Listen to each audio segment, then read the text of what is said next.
Assalamualaikum warahmatullahi wabarakatuh. Alhamdulillah. Wala hawla wala quwwata illa billah. Wa ashhadu an la ilaha illallah. Wa ashhadu anna Muhammadan abdu wa rasuluh. Salawatullahi wassalamu alaihi wa ala alihi wa ashabihi ajma'in. Pemirsa Bias TV, semoga Allah subhanahu wa ta'ala memberikan rahmat dan taufik kepada kita semua.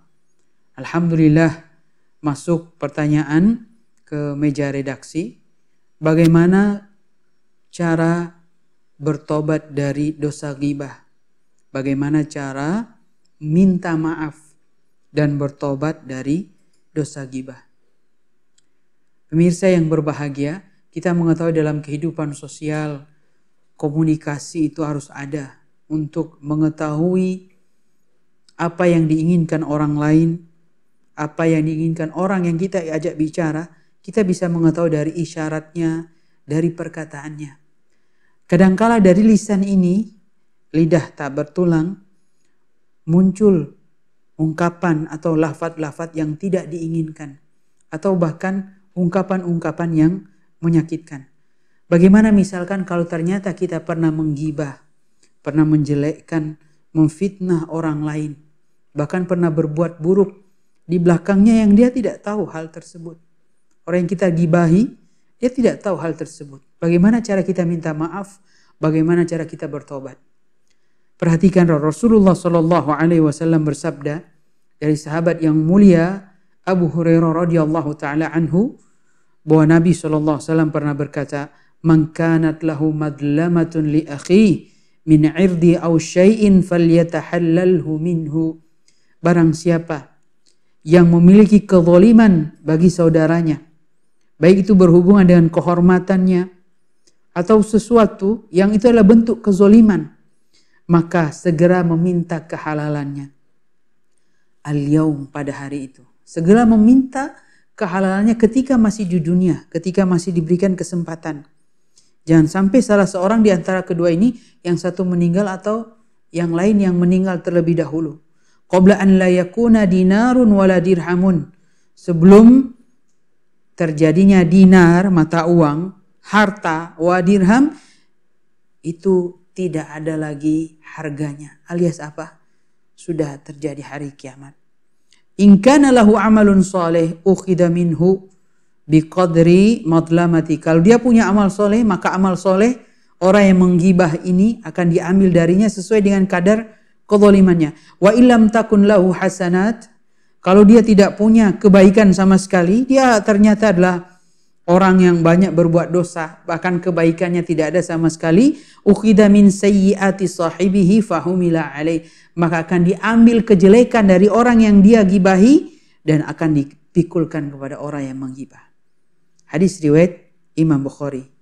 Pemirsa yang berbahagia, kita berlindung kepada Allah Subhanahu wa taala dari bencana dan azab yang akan ditimpakan bagi orang yang pernah berbuat zalim, sekalipun itu adalah harga diri, kehormatan, bahkan orang yang kita zalimi tersebut tidak mengetahui sama sekali.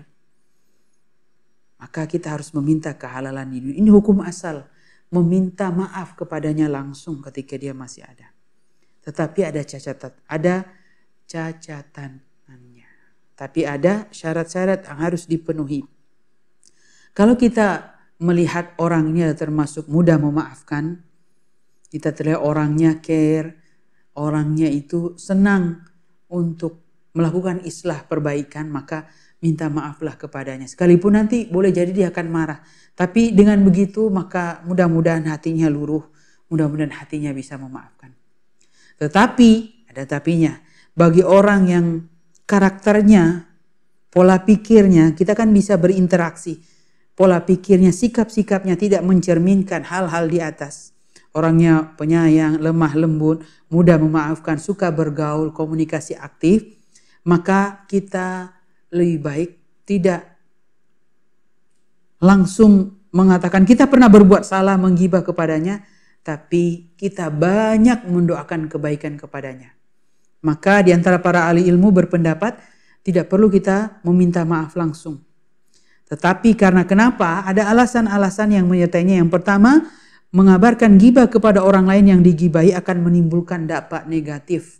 atau mafsadat yang tak dapat dipungkiri dapat menambah sakit hati. Ini maslahat mafsadatnya, kerusakannya lebih besar, sakit hati, bahkan hubungan ukhuwah Islamiyah semakin renggang.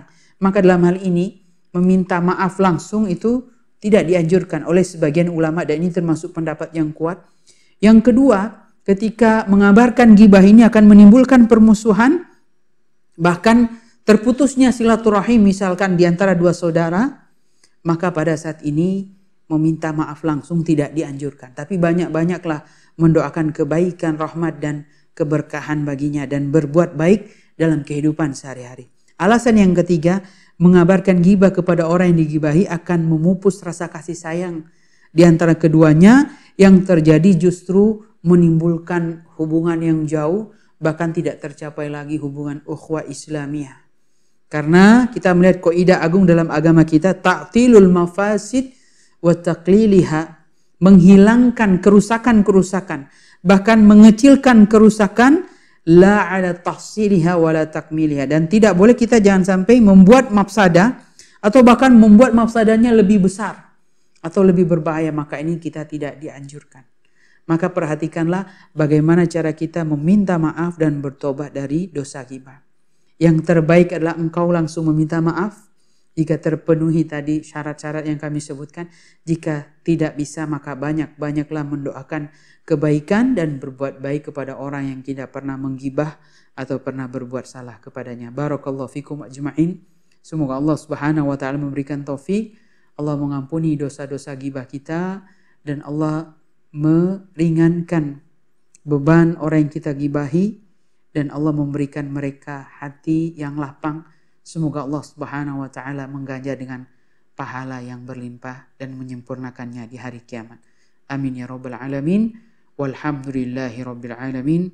Wa sallallahu wasallam ala nabiyina Muhammad. Wassalamualaikum warahmatullahi wabarakatuh.